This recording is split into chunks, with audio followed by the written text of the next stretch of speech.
The poetic faculty, especially, requires the stimulus of high mental atmosphere to bring it to perfection. Catherine Anne Warfield may have felt the need of this incentive.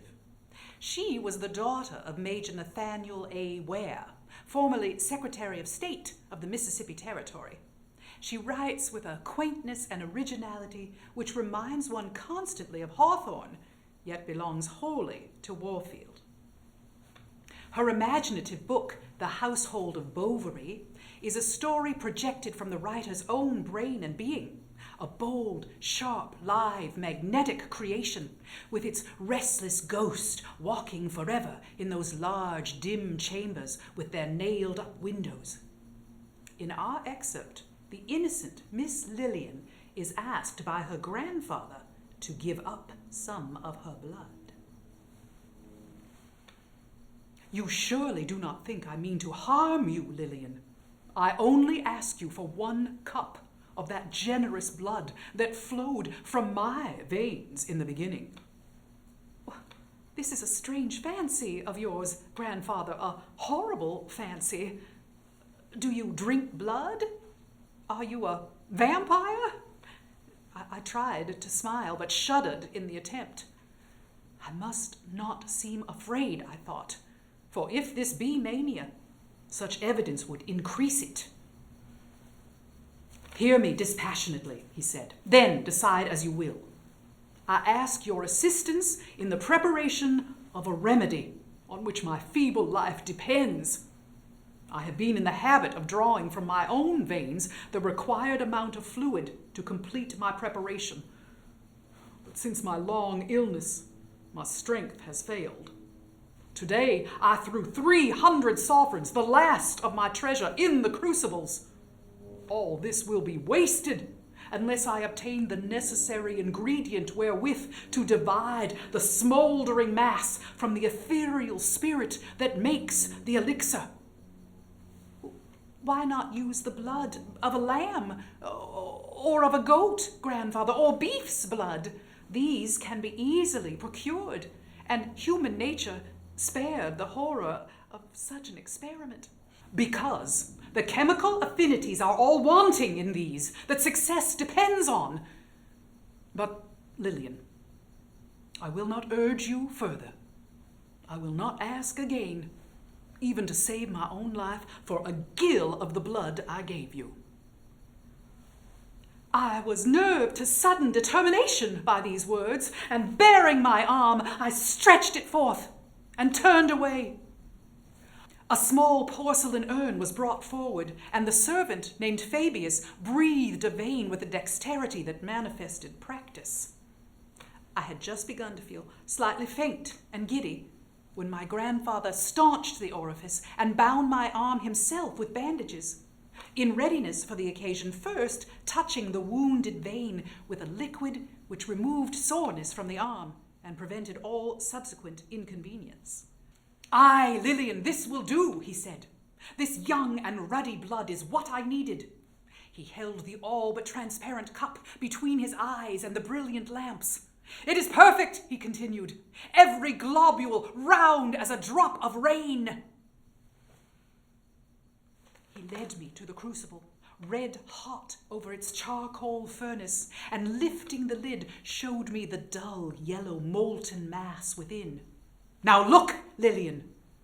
He took from the marble slab a vial of white liquid, which, when opened, emitted the odoriferous and, to me, grateful and reviving smell of almonds. And bending over the crucible, poured in carefully about half the contents of the bottle, quickly replacing the close-fitting glass stopper. Instantly, the seething mass stood still.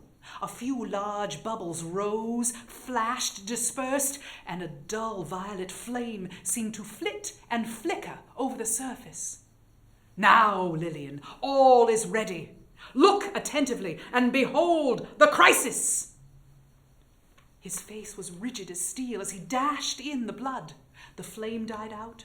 The The whole mass seemed to shudder and recoil, then separate as instantaneously as I have seen the curd and whey of milk divide under the action of an acid, or, to use a grandiose comparison, as earth and sea might have divided in the beginning of time. A mass of substance was precipitated to the bottom of the crucible, and oh, wondrous vision!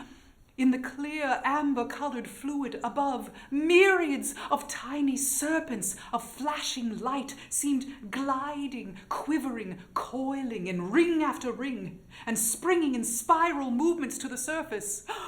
"It is the vital principle at work," he said in suppressed tones, electrifying the duller agent. "The combination will be more than usually perfect. The blood of genius works well. Fabius, extinguish the fires." His voice was low and husky. He spoke no more until this was done. Then steadily and slowly, and with every nerve strained to its fullest tension in the anxiety of the moment, for much depended on the accuracy of this movement, he poured into a silver bowl wonderful elixir, preparatory to sealing it in crystal vials.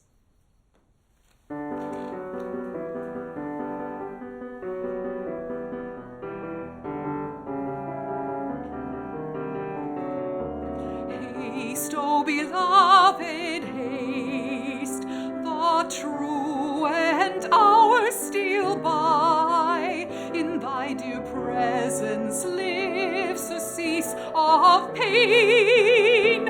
On tireless wings I conjure thee to fly, then all the world will blossom sweet again.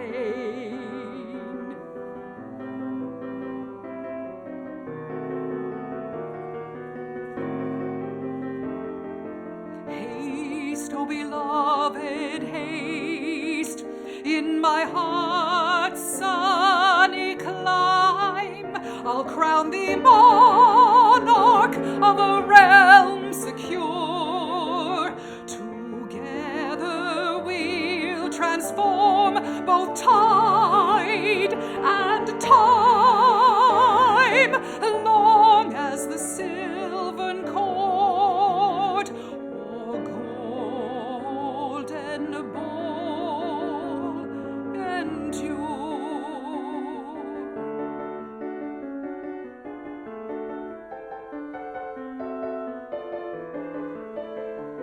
Haste, O beloved, haste, earth links thy soul with mine, life's sad